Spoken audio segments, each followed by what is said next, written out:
안녕하세요. 김기현입니다. 이번 시간에는 이달의 영업 전략으로 라이프 사이클에 받는 연금액 조정하기라는 걸 간단하게 알아보겠습니다.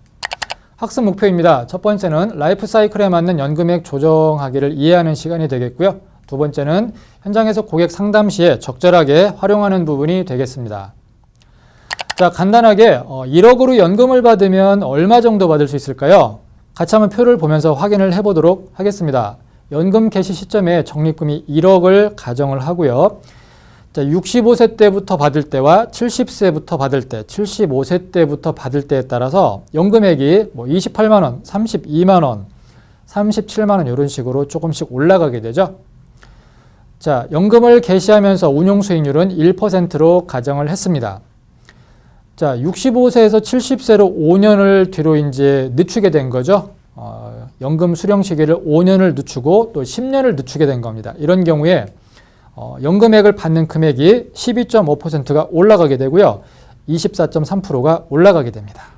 자, 그럼 2억으로 연금을 받으면 어떻게 될까요? 동일합니다. 1억으로 연금 받는 금액의 정확하게 2배가 올라가게 됩니다. 자, 65세 때부터 받으면 56만 원, 70세부터 받으면 64만 원, 75세 때부터 받으면 74만 원을 받게 됩니다. 역시 연금을 개시를 하면서 운용 수익률은 1%로 가정을 했습니다. 자, 역시 동일하게요. 5년과 10년을 뒤로 미루게 되면 각각 12.5%, 24.3%를 연금을 더 받게 됩니다. 자, 그럼 3억으로 연금을 받으면 동일한 결과가 나오게 되죠. 연금액이 3배로 늘어나게 됩니다. 1억을 기준으로 했을 때. 그리고 5년 뒤로 미루고 10년을 뒤로 미루게 되면서 12.5%, 24.3% 연금액이 증가를 하게 됩니다. 자, 그랬을 때 중요한 건 이렇게 연금을 뒤로 늦추고 싶은데요. 왜냐하면 많이 받을 수 있기 때문에 연금 개시 연령을 늦추는 전략도 굉장히 중요합니다. 그런데 중요한 것은 이렇게 공백 기간이 발생을 하게 되죠. 물론 일을 오래 해가지고 계속적인 경제활동을 통해서 현금 흐름을 창출할 수 있으면 좋겠지만 은퇴가 굉장히 가까워지고 빨리 은퇴를 하게 되면 거기에 대한 대비를 하셔야 되겠습니다. 자, 그래서 연금이 지급이 이연되는 대비 전략으로 몇 가지를 좀 알아보겠습니다. 자, 경제활동을 계속적으로 하는 게 가장 좋은 전략이 되겠습니다. 만약에 불가항력적으로 그렇게 안 된다라고 하면은 공백기에 어떠한 현금 흐름을 유지할 수 있는 전략이 필요하겠죠. 자, 그 다음 세 번째는 이렇게 전략을 구사할 때 비용이 굉장히 적게 들어가야 되고 효과는 굉장히 높아야 된다. 즉 가성비 효과가 굉장히 뛰어난 상품으로 준비를 해야 되겠다. 이런 결론이 나오게 됩니다. 자, 그리고 요즘에는 결국은 절세 전략이 굉장히 중요한 부분이 되겠습니다. 그래서 비과세로 운용을 할 수 있다고 하면 훨씬 더 좋겠죠. 자, 그리고 이렇게 운용을 하다가 가장이 정말 잘못돼서 사망을 하게 되면 거기에 대한 책임 준비금도 같이 준비를 할 수 있으면 좋겠다. 이런 모든 것들을 종합을 했을 때 결국 가장 적합한 상품이 종신보험 중에 저희가 현장에서 상담을 하고 있는 저해지환급형 종신보험이 바로 대안이 될 수 있다라고 결론을 맺을 수가 있겠습니다.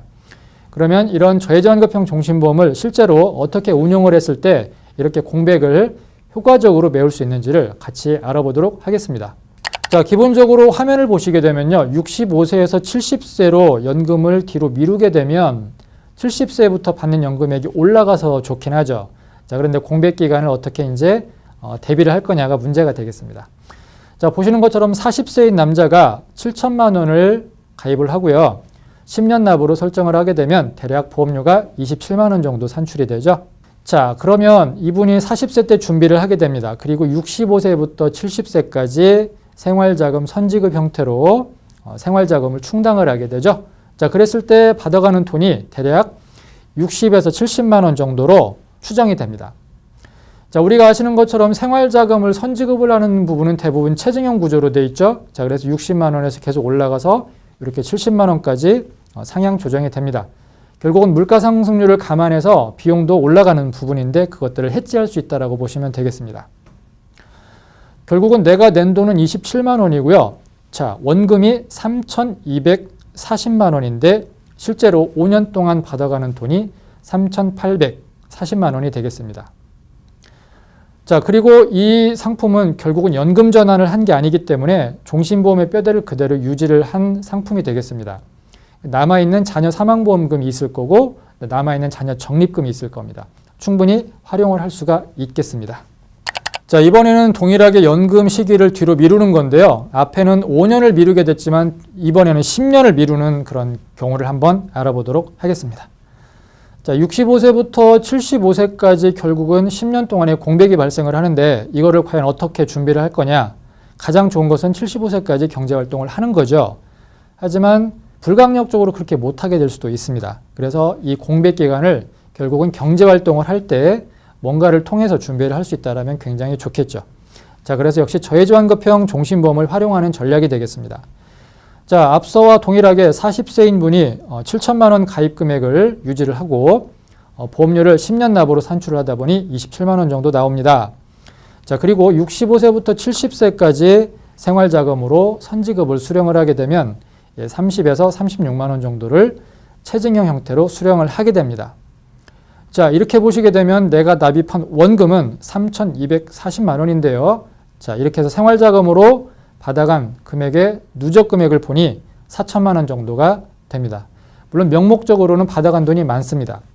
여기서 말씀드리려고 하는 요지는요, 실제로 많은 어떤 금융상품의 대안을 가지고 접근할 수 있겠지만 가성비 효과가 굉장히 좋은 상품, 그 다음에 이렇게 보장자산까지 겸비를 하고 생활자금도 낸 돈 대비 훨씬 많은 금액을 가져갈 수 있는 전략적인 상품이 바로 저해지환급형 종신보험이다 라는 부분들을 가지고 설명을 드렸습니다. 자, 핵심 정리를 알아보겠습니다. 라이프 사이클에 맞춰서 연금액을 조정하는 전략을 가져갈 때는 거기에 맞는 반드시 대안책이 필요하다라는 부분, 이 대안을 만드는 데 있어서 종신보험 중에 가성비 효과가 굉장히 큰 저해지환급형 종신보험을 전략적으로 운영할 수 있다는 것을 같이 알아봤고요. 고객 상담 시에 적절하게 활용을 하시면 되겠습니다. 감사합니다.